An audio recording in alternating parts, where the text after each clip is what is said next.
What's going on, guys? I want to do a real quick video and I want to talk about a gentleman by the name of Ron Elliott.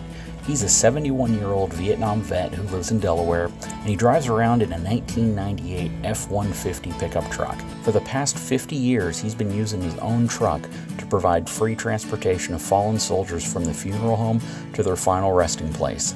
And he's been doing that for the past 20 years using this 1998 F150. Unfortunately, the truck has some major repairs that it's needed and it's no longer able to provide that service. So fortunately, a friend of Ron has started a GoFundMe account to help get more attention and try to secretly replace his truck with a newer F150. Not going to be a brand new truck. I really don't know all the details about it other than they could really use some help to raise some funds. So I'm calling upon my audience and my subscribers to help out if they can. I'll put the GoFundMe account link in the description of this video. Any donations I'm sure would be appreciated. They don't know that I'm doing this. I just saw their story. I saw it on the news and I saw a link on another website and I wanted to help out however I could. So hopefully you guys are on board with this. Any donation I'm sure will help.